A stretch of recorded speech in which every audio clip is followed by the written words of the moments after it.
ஆண்டவராகிய இயேசு கிறிஸ்துவின் இனிய நாமத்தினாலும் இயேசு பார்த்துக்கொள்வார் ஊழியத்தின் சார்பிலே உங்களை அன்போடு வாழ்த்துகிறேன். இந்த நவம்பர் மாத கர்த்தருடைய வார்த்தையை பகிர்ந்து கொள்வதிலே நான் மிகுந்த மகிழ்ச்சி அடைகிறோம். ஒவ்வொரு மாதமும் 1ஆம் தேதியிலே உங்களோடு கர்த்தருடைய வார்த்தையும் இயேசு பார்த்துக்கொள்வார் ஊழியத்தினுடைய ஊழிய காரியங்களை பகிர்ந்து கொள்வதிலே மிகுந்த மகிழ்ச்சி அடைகிறேன். கடந்த மாதத்திலே கூட கர்த்தருடைய பெரிதான கிருபையினாலே ஒரு மாத ஊழியங்களை கர்த்தர் ஆசீர்வாதமாக நடத்தி தந்தார். விசேஷமாக சென்னையிலே 2வது வாரம் 2 ஜெப குழுக்களை நடத்தி அங்கே தேவனுடைய நாமத்தை மகிமைப்படுத்த ஆண்டவர் உதவி செய்தார். 3வது வாரத்திலே கீழச்செடைமான்குளம் என்கிற அருமையான சிஎஸ்ஐ கிராம கீழச்செடைமான்குளம் என்கிற கிராமத்தில் சிஎஸ்ஐ திருச்சபையிலே கர்த்தருடைய வார்த்தையை துதி ஆராதனையாக குழுவாக சென்று பகிர்ந்து கொள்ள தேவன் கிருபை செய்தார். 4வது வாரம் கங்கனாங்குளம் என்கிற அருமையான கிராமத்திலே சிஎஸ்ஐ திருச்சபையில் கர்த்தருடைய வார்த்தையை பகிர்ந்து கொள்ள கர்த்தர் கிருபை செய்தார். வாய்ப்புகளை கொடுக்கிற ஒவ்வொரு திருச்சபைக்கும் நாங்கள் நன்றி செலுத்துகிறோம். இயேசு பார்த்துக்கொள்வார் ஊழியமானது ஆண்டவருடைய கிருபையினாலே ஹெல்பிங் மினிஸ்ட்ரியாக உதவி செய்யும் ஊழியமாகவும் திருச்சபையோடு இணைந்து துதி ஆராதனைகளை நடத்தவும் ஜெப குழுக்களை ஏற்படுத்தவும் அதி சீக்கிரத்திலே மிஷினரிகளை அனுப்புகிற பணியும் நாங்கள் முயற்சி எடுத்து வருகிறோம். எங்களுடைய இயேசு பார்த்துக்கொள்வார் ஊழியத்துக்காக நீங்கள் ஜெபித்துக் கொள்ள உங்களை அன்புடன் கேட்டுக்கொள்கிறேன். கர்த்தருடைய நாமம் மகிமைப்படுவதாக. விசேஷமாக இயேசு பார்த்துக்கொள்வார் ஊழியத்தின் மூலமாக நாங்கள் ஒரு பத்திரிகையை வெளியிட்டிருக்கிறோம். இயேசு பார்த்துக்கொள்வார் என்று சொல்லி இந்த பத்திரிகையை நாங்கள் வெளியிடுகிறோம். நீங்க பத்திரிகையை ஜெபியுங்கள். உங்களுக்கு அந்த பத்திரிகை வேணும் என்றால் உங்க அட்ரஸ் எங்களுக்கு கொடுங்க. நாங்கள் இந்த பத்திரிகை உங்களுக்கு அனுப்பி தருகிறோம். விஷயமாக இயேசு பார்த்துக்கொள்வார் ஊழியத்தின் மூலமாக சில தேவைகள் இருக்கிறது, அதையும் நாங்கள் பகிர்ந்து கொள்கிறோம். நீங்கள் அந்த தேவைக்காக செபியுங்கள். கர்த்தர் உங்கள் உள்ளத்திலே ஏவாரானால் அந்த தேவைகளை தாங்க முன் வரும்படி உங்களை அழைக்கிறோம். விசேஷமாக ஒரு கம்ப்யூட்டர் ஒன்று தேவைப்படுகிறது. ஏனென்றால் ஊழியத்தினுடைய யூடியூப் வாயிலாக கொடுக்கிற செய்திகளை எல்லாம் சரியாக நாங்கள் எடிட்டிங் செய்வதற்கு ஒரு கம்ப்யூட்டர் தேவை. மொபைல்ல தான் நாங்கள் எடிட் பண்றோம். அதனால நீங்கள் ஆண்டவர் உங்கள் இதயத்திலே ஏவாரானால் நீங்கள் கம்ப்யூட்டர் வாங்கி கொடுக்க முன் வாருங்கள். அதோடு கூட கம்ப்யூட்டருடைய வைக்கிற டேபிள் சேர் தேவைப்படுகிறது. அதோடு கூட ஒரு மைக் செட் ஊழியத்திற்காக தேவைப்படுகிறது. அதோடு சில தேவைகள் இருக்கிறது. அதை நாங்கள் உங்களிடத்துல வரும் காலங்களில் சொல்லுகிறோம். நீங்கள் ஊழியத்துடைய தேவைகளை அறிந்து இந்த ஊழியத்தை தாங்க முன் வரும்படி உங்களை அன்புடன் கேட்கிறேன். அதோடு கூட வருகிற டிசம்பர் மாதத்திலே கர்த்தருக்கு சித்தமானால் ஒரு 50 குடும்பங்களுக்காகிலும் மாற்றுத்திறனாளிகள் கண் பார்வையற்ற பிள்ளைகளுக்கு ஒரு நபருக்கு 1000 ரூபாய் கொடுத்து உதவி செய்யலாம் என்று நாங்கள் நினைத்து வருகிறோம். நீங்கள் அதற்காக செபியுங்கள். கர்த்தர் உங்கள் உள்ளத்துல ஏவாரானால் இந்த டிசம்பர் காலத்திலே உங்கள் மூலமாக உங்க குடும்பத்தின் மூலமாக ஒரு 1000 ரூபாய் நீங்கள் கொடுத்து தாங்க முன் வந்தால் ஒரு 50 குடும்பங்களுக்கு நம்மளால் முடிந்த மளிகை பொருட்களை அவங்களுக்கு நம்ம இந்த டிசம்பர் காலத்துல கொடுத்து அவங்க குடும்பத்துடைய தேவைகளை அறிந்து உதவி செய்ய ஆயத்தப்படுகிறோம். இந்த ஊழியத்தோடு இணைந்து செயல்படுத்த உங்களை அன்புடன் அழைக்கிறோம். இந்த அருமையான நேரத்திலேயே இந்த நவம்பர் மாத கர்த்தருடைய மன்னாவாகிய வார்த்தையை பகிர்ந்து கொள்வதிலே நான் மிகவும் அந்த நாளில கூட நான் சந்தோஷப்படுகிறேன். அந்த வார்த்தை உங்களோடு பகிர்ந்து கொள்ள இருக்கிறேன். சங்கீதங்களின் புஸ்தகம் 16ஆம் அதிகாரம் 8ஆம் வசனம் விதமாக சொல்லுகிறது, கர்த்தரை எப்பொழுதும் எனக்கு முன்பாய் வைத்திருக்கிறேன், அவர் என் வலது பாரிசத்தில் இருக்கிறபடியால் நான் அசைக்கப்படுவதில்லை. இந்த அருமையான வசனத்தின் மூலமாக இந்த நவம்பர் மாதத்துக்கான ஒரு தலைப்பு எனக்கு முன்பாக கர்த்தர் என்கிற தலைப்பை நான் இந்த நவம்பர் மாதத்திலே முன்வைக்கிறேன். நான் இதை குறித்து தியானிக்கும் போது எனக்கு முன்பாக கர்த்தர் என்ற இந்த வார்த்தை மிகவும் ஆழமாக என்னோடு இடைப்பட ஆரம்பித்தது. இன்றைய காலங்களிலே மனிதர்கள் யாரை முன்பு வைக்கிறோம்? குடும்ப காரியத்தில் வரும்போது நம்ம ஒரு தலைமைத்துவமாக முன்னிற்கிறோம். இல்லைன்றால் தெரிந்த நண்பர்களை உறவுகளையோ ஏதோ ஒரு பொருளாதாரத்தை சார்ந்து முன்னிற்கிற ஒரு சூழ்நிலை ஒருவேளை இருக்கலாம். அப்படி ஒரு சூழ்நிலை தான் இன்றைக்கு உலகத்துல அநேகர் கடந்து போகக்கூடிய ஒரு சூழ்நிலை. வேலை என்று வரும் பொழுது இல்லைன்னா தொழில் என்று வரும்போது வேலைக்காரர்களை சில இடத்திலே முன்பு வைக்கக்கூடிய சூழ்நிலை. இல்லைன்றால் எந்த ஒரு நபர் நமக்கு உதவியாக இருக்கிறார்களோ அவர்களை முன்பு வைக்க வேண்டிய ஒரு சூழ்நிலை. ஆனா நீங்க சங்கீதக்காரன் இந்த 16ஆம் சங்கீதத்திலே முதல் வசனத்தை வாசிக்கும் போது, தேவனே என்னை காப்பாற்றும் உம்மை நம்பி இருக்கிறேன் என்று சொல்லுகிறார். இங்கே சங்கீதக்காரனுடைய நம்பிக்கை என்பது தேவனாகி கர்த்தரை முன்பு வைத்து இந்த சங்கீதத்தை தொடங்குகிறார். 2ஆம் வசனத்திலே சொல்லும் போது, என் நெஞ்சமே நீ கர்த்தரை நோக்கி தேவரீர் என் ஆண்டவராயிருக்கிறீர், என் செல்வமுக்கு வேண்டியதாயிராமல் என்று சொல்லுகிறார். இந்த சங்கீதம் முழுவதிலும் சங்கீதக்காரருடைய வார்த்தைகள் எல்லாம் கர்த்தரை முன்பாக வைத்து, கர்த்தரை மாத்திரமே முன்பு வைத்து தன் காரியத்தை செயல்படுத்துகிறார். பிரியமானவர்களே, இன்னைக்கு நம்ம வாழ்கிற வாழ்க்கையில யாரை முன்பு வைக்கிறோம்? அநேக காரியத்துல நம்முடைய காரியங்கள் வெற்றி பெறாமல் இருப்பதற்கு உலகத்தையும் உலக சார்ந்ததை முன்வைக்கிறதுனாலே அநேக காரியங்களிலே நாம் வெற்றி பெறாத ஒரு சூழ்நிலை. அதே சங்கீதம் பார்க்கும் பொழுது 62ஆம் சங்கீதம் 6ஆம் வசனத்தை வாசிக்கும் போது சங்கீதக்காரன் அழகாய் சொல்லுகிறார். சங்கீதம் 62:6, என் ஆத்துமாவே தேவனை நோக்கி அமர்ந்திரு, நான் நம்புகிறது அவராலே வரும். சங்கீதக்காரன் தேவனை முன்பாக வைத்து அவர் தேவனை நம்பி கடந்து போகிறார். தேவனை நம்பி கடந்து போகிறார். அவர் தேவனை முன்பாக வைத்தது மாத்திரல்ல, தன் நம்பிக்கையை கர்த்தர் மேல் வைக்கிறார். அதாவது தலைப்பை நான் சொன்னேன், எனக்கு முன்பாக கர்த்தர். நம்முடைய எல்லா காரியத்துக்கு முன்பாக கர்த்தரை நாம் முன்பு வைக்க வேண்டும். கர்த்தரை முன்பாக வைக்கும் பொழுதுதான் நம்முடைய காரியங்கள் ஜெயமாக இருக்கும், நம்முடைய வாழ்க்கை ஜெயமாக இருக்கும், நம்முடைய பாதை ஜெயமாக இருக்கும். ஆண்டவராக இயேசு கிறிஸ்துவானவரும் ஊழியம் செய்கிற நாட்களிலே எல்லா காரியத்திலும் பிதாவாகிய தேவனை முன்பாக வைத்தார். தான் மரிக்கும் அந்த மரண தருவாயிலும் கூட, ஆகிலும் பிதாவே உம்முடைய சித்தத்தின்படி என்று சொல்லுகிறார். தனக்கு ஒரு மரண வேலை வருகிறது, அதிலும் பிதாவே உம்முடைய சித்தத்தின்படி பிதாவை முன்பு வைக்கிறார். நம்முடைய வாழ்க்கையில நாம் முன்பு தேவனை வைக்கும் போது, ஆண்டவராக இயேசு கிறிஸ்து வைக்கும் போது நம்முடைய வாழ்க்கையில அநேக ஆசீர்வாதங்களை பெற போகிறோம். ஒருவேளை இந்த வருஷத்தை தொடங்கி இந்த மாதம் வரையிலையும் ஒருவேளை நாம் யாரை முன்பு வைத்து நம் பிரயாணத்தை தொடங்குறோம்? காலை எழுந்தவுடன் வேதம் வாசித்து ஜெபித்து அவரை முன்பு வைக்கிறோமா? இரவு நித்திரைக்கு போகும்போது நாம் ஜெபித்து அவரை முன்பு வைத்து நித்திரை செய்கிறோமா? வேலைகளை தொடங்கும் போது அவரை முன்பு வைத்து வேலைகளை தொடங்குறோமா? நம்ம ஆகாரங்களை உட்கொள்ளும் பொழுது தேவனை முன்பு வைக்கிறோமா? அநேகருடைய வாழ்க்கையில கர்த்தரை முன்பு வைக்காதனால அநேக ஆபத்துகளை சந்திக்கிறார்கள். ஆனா வேதத்திலே பார்க்கிறோம், யாத்திராகமம் 33ஆம் அதிகாரம் 1-2 வசனங்களை வாசிக்கிறேன். மோசே எப்படி தேவனை முன்பாக நிறுத்தினார்? தேவனை எப்படி முன்பாக நிறுத்தினார்? யாத்திராகமம் 33:1-2 நான் வாசிக்கிறேன் பாருங்க. கர்த்தர் மோசேயை நோக்கி, நீயும் எகிப்து தேசத்திலிருந்து அழைத்து கொண்டு வந்த ஜனங்களும் இவ்விடத்தை விட்டு புறப்பட்டு உன் சந்ததிக்கு கொடுப்பேன் என்று நான் ஆபிரகாமுக்கும் ஈசாக்குக்கும் யாக்கோப்புக்கும் ஆணையிட்டு கொடுத்த பாலும் தேனும் ஓடுகிற தேசங்களுக்கு போங்கள். நான் ஒரு தூதனை உங்களுக்கு முன்பாக அனுப்பி கானானியனையும் எமோனியனையும் எதேனியும் ஏத்தியனையும் பெரிசியனையும் ஏவியனையும் எபோசியனையும் துரத்தி விடுவேன். மோசே ஆண்டவராய் அழைக்கப்பட்டு அங்கே ஜனங்களை வழி நடத்தும் போது, லட்சத்துக்கு மேலான அந்த ஜனங்களுக்கு முன்பாய் போகும்போது அங்கே ஆண்டவர் சொல்லுகிறார், இஸ்ரவேல் ஜனங்களுக்கு முன்பாய் ஒரு தூதனை நான் அனுப்புறேன். காரணம் என்னன்னா, நீங்க 33:3 ஆனாலும் வழியிலே நான் உங்களை நிர்மூலம் பண்ணாதபடிக்கு நான் உங்கள் நடுவே செல்ல மாட்டேன், நீங்கள் வணங்கா கழுத்துள்ள ஜனங்கள் என்றார். இஸ்ரவேல் ஜனங்களை ஆண்டவர் அழைத்து கொண்டு வந்தாலும் ஜனங்கள் முறுமுறுக்கிறவர்களாகவும் தேவனுக்கு விரோதமாக பாவசைகளா இருக்கிறபடினாலதான் ஆண்டவர் சொல்ல வணங்கா கழுத்து உள்ள ஜனம். இன்னைக்கு நிறைய நேரத்துல கர்த்தருடைய பிள்ளைகளாக இருக்கிறோம், ஆனா தேவனை முன்பு வைக்கிறதுல மறந்து போகிறோம்.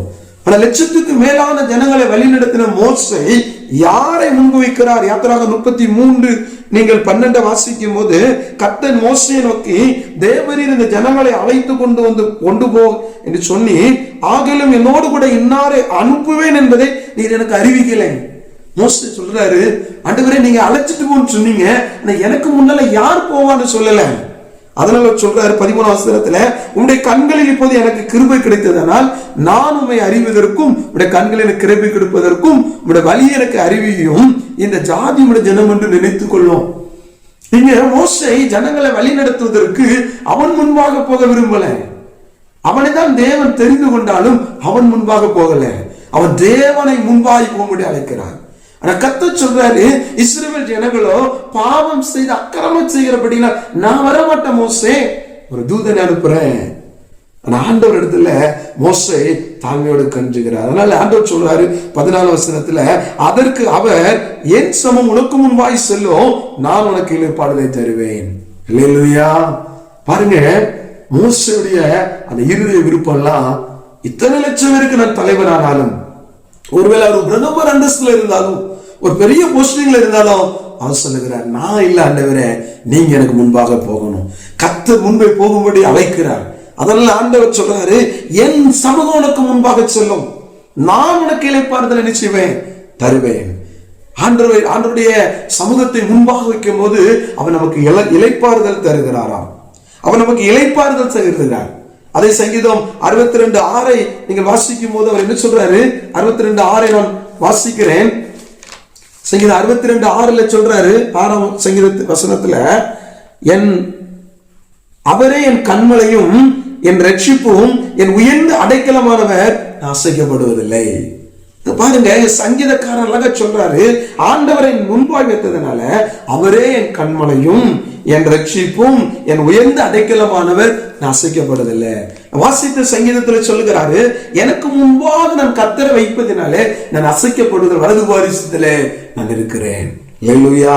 அதை மோசே அங்கே தேவனாய் கர்த்தரை முன்பு வைத்ததுனால உனக்கு இளைப்பாறுதல் தருவேன்னு சொல்றாரு. 15ஆம் வசனம் 33:15 சொல்றாரு, அப்பொழுது அவன் அவரை நோக்கி, உம்முடைய சமூகம் என்னோடு கூட செல்லாமற் போனால் எங்களை இவ்விடத்திலிருந்து கொண்டு போகாது. மோசே தேவனோடு சொல்லுகிறார், நீங்க முன்ன போங்க ஆண்டவரே, என் காரியத்துல நீங்க முன்ன போங்க. அதனால ஆண்டவர் மோசேயோடு சொன்னார், நான் உனக்கு முன்பாய் செல்வேன், நான் உனக்கு முன்பாய் சொல்வேன். அதே யாத்திராகமம் 34:6 பார்க்கும்போது கர்த்தர் அவனுக்கு முன்பாய் கடந்து போகிற போது அவர் கர்த்தர் இரக்கமும் கிருபையும் நீடிய சாந்தமும் மகா தயையும் சத்தியம் உள்ள தேவன். அழகாய் மோசே சொல்றாரு, அவர் எப்படிப்பட்டவராம்? அவர் இரக்கம் உள்ளவர், தயவு உள்ளவர், அவர் நீடிய சாந்தம் உள்ள. அவரை முன்பாக வைக்கும் போது நமக்கு இரக்கத்தை கட்டளையிடுகிறார், தயவை கட்டுகிறார், நீடிய சாந்தத்தை தருகிறார். அல்லேலூயா. ஏனென்று சொன்னால் அவரை முன்பாக நிறுத்தும் போதுதான் அந்த ஆசீர்வாதங்களை தருகிறார். எபிரேயர் 11:26-27 வாசித்து பார்ப்பீர்கள். அங்கே எபிரேயர் ஆக்கியோன் எப்படி தேவனை முன்பு நிறுத்துகிறார்? எபிரேயர் 11:26-27 வாசிக்கிறேன். விசுவாசத்தினாலே முதற் பேரானவர்களை சங்கரிக்கிறவன் இஸ்ரவேலை தொடாதபடிக்கு அவன் பஸ்காவையும் இரத்தத்தையும் பூசலாகிய நியமத்தை ஆசரித்தான். விசுவாசத்தினாலே அவன் சிவந்த சமுத்திரத்தை உலர்ந்த தரையை கடந்து போவது போல கடந்து போனார்கள்.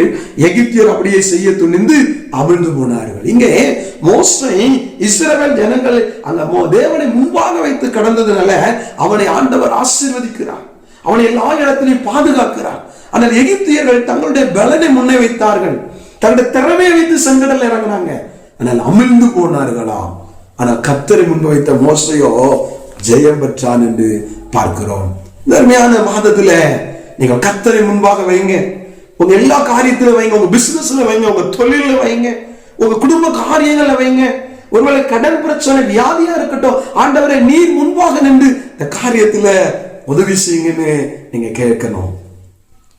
அடுத்த பார்க்க போறோம் நெகேமியா 1ஆம் அதிகாரம் 5-6 வசனங்கள். நெகேமியா அந்த அலங்காரம் இடிக்கப்பட்ட அந்த சூழ்நிலையிலே அவர் எப்படி தேவனை முன்பாக நிறுத்துகிறார்?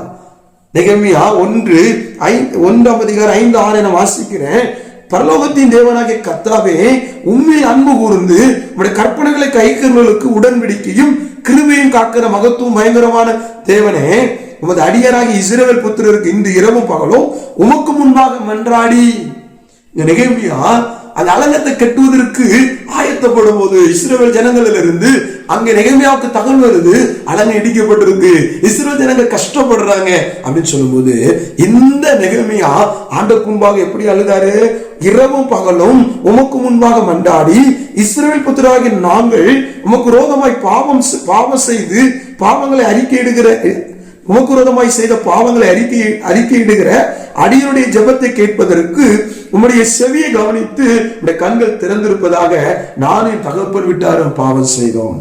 இங்கே நெகேமியா இஸ்ரவேல் ஜனங்களுடைய எல்லா பாவங்களையும் அறிக்கையிட்டு தேவனுக்கு முன்பாய் அங்கே கெஞ்சுகிறதை பார்க்கிறோம். நம்முடைய காரியங்கள் நடைபெறுவதற்கு நம்முடைய பாவங்களை அவருக்கு முன்பு அறிக்கையிடணும். அவர் நமக்கு முன்பாய் போகிறது மாத்திரம் அல்ல, நம் பாவங்களை அறிக்கையிட்டு நமக்கு முன்பாக போகணும். அவரை முன்பாக அனுப்பிவிட்டு பின்பாய் பாவம் செய்ய இருக்கக்கூடாது. இஸ்ரவேல் ஜனங்கள் அப்படிப்பட்ட பாவத்தை செய்தார்கள். அதனால்தான் நெகமியா அங்கே கெண்டுகிறதை பார்க்கிறோம். அதை 1:7 பாருங்க, நாங்கள் உமக்கு முன்பாக மிகவும் கெட்டவர்களாய் நடந்தோம். நீர் உடைய தாசனாகிய மோசேக்கு கற்பித்த கற்பனைகளையும் கட்டளைகளையும் நீங்களையும் கை கொள்ளாதே போனோம். அங்கே நெகமியா சொல்றாரு, நீர் மோசேக்கு கட்டளையிட்டு கொடுத்த எல்லாவற்றையும் நாங்கள் மறந்து விட்டோம் ஆண்டவரே, அதனால் உமக்கு முன்பாக நாங்கள் அறிக்கையிடுகிறோம். ஒருவேளை சில காரியங்கள் நம்ம வாழ்க்கையில நிறைவேறாமல் இருப்பதற்கு நம்ம வாழ்க்கையுடைய பாவங்கள் காரணமா இருக்கும். அதையெல்லாம் நம்ம அவருக்கு முன்பு அறிக்கையிடணும். அறிக்கையிட்டு, என் ஆண்டவரே நீர் இல்ல பாவத்துங்களை மன்னித்து எனக்கு முன்பாக போங்கப்பா, என் பிரச்சனைக்கு முன்பாய் போங்க, என் போராட்டத்துக்கு முன்பாய் போங்க, என் பாடுகளுக்கு முன்பாய் போங்க, என்னுடைய எல்லா பிரச்சனைகளையும் நீங்க பார்த்துக்கிடுங்கன்னு சொல்லணும். அதான் சொல்ல, வருத்தப்பட்டு பாரம் சுமக்கிறவர்களே நீங்கள் எல்லாரும் இடத்திலே வாருங்கள், நான் உங்கள் பாரங்களை சுமக்கிறேன் ஆண்டவர் சொல்லுகிறார். என் நுகல் லகுவானது. அன்னைக்கு நிறைய நேரம் நம்மளே சுமக்கிறோம். அதே நெகமியா 2:4 நீங்க வாசிங்கன்னா 2:4, அப்பொழுது ராஜா என்னை பார்த்து, நீ கேட்கிற காரியம் என்ன என்றார். அப்பொழுது நான் பரலோகத்தின் தேவனை நோக்கி ஜெபம் பண்ணி. இங்க நெகமியா அந்த ராஜாவிடத்துல போய் கேட்பதற்கு முன்பாய் தன் இருதயத்துல கேட்கும் போதே அங்கு பரலோகத்தின் தேவனை நோக்கி ஜெபிக்கிறார். தன் காரியங்களை அவருக்கு முன்பாக வைக்கிறார், அவருடைய பிரச்சனைகளை அவருக்கு முன்பாக வைக்கிறார். அதனால அவருடைய பிரச்சனைகள் அவருக்கு ஒன்றும் இல்லை. ஹல்லேலூயா. இன்னைக்கு நிறைய நேரம் நம்ம பிரச்சனைகளை ஆண்டோட சமூகத்துக்கு முன்பாக வைக்கணும். கர்த்தரை நமக்கு முன்பாக அனுப்பணும். நம்மளே சுமக்கிறோம், நம்மளே அதை எடுத்துக்கொள்ளுகிறோம், நம்மளே அதில் போராடுகிறோம், அதில் ஜெயம் பெற முடியல. பிரியமானவர்களே, ஆண்டவர் உங்களை பார்த்து சொல்லுகிறார், உங்களுக்கு முன்பா நான் கடந்து போறேன், உங்க பிரச்சனைக்கு முன்பா நான் கடந்து போறேன், என்னை நீங்கள் முன்பாக வைங்க. சங்கீதக்காரன் எப்படி தான் வாழ்க்கையில் அவர் வெற்றி பெற்றாருங்கிறத பார்க்க போறோம். 1 சாமுவேல் 26 நீங்க 24 வாசிங்கன்னா, இதோ உம்முடைய ஜீவன் இன்றைய தினம் என் பார்வைக்கு எப்படி அருமையா இருந்ததோ அப்படி என் ஜீவனும் கர்த்தரின் பார்வைக்கு அருமையா இருப்பதனால அவர் என்னை எல்லா உபத்திரத்துக்கும் நீங்களாக்கி விடுவிக்கிறார். சவுலோடு பல போராட்டங்கள் வருகிறது, பல உபத்திரம் சங்கீதக்காரனுக்கு வருது. ஆனால் அந்த சங்கீதக்காரனும் தேவனை முன்பா நிறுத்தினால சவுலுடைய எல்லா பிரச்சனைகளிலும் தாவீது வெற்றி பெறுகிறார். இதான் இறுதியான இந்த 1 சாமுவேல் 26 சந்திப்பு. அடுத்தது 26-25 சவுல் சொல்லுகிறார், அப்பொழுது சவுல் தாவீதை நோக்கி, என் குமாரனாகிய தாவீதே, நீ ஆசீர்வதிக்கப்பட்டவன், நீ பெரிய காரியங்களை செய்வாய், மென்மேலும் பலப்படுவாய் என்றார். அப்படியே தாவீது தன் வழியே போனான். சவுல் தான் தானத்துக்கு திரும்பினான். பயங்கரமான ஒரு போராட்டம் சவுலுக்கும் தாவீதுக்கும் வருது.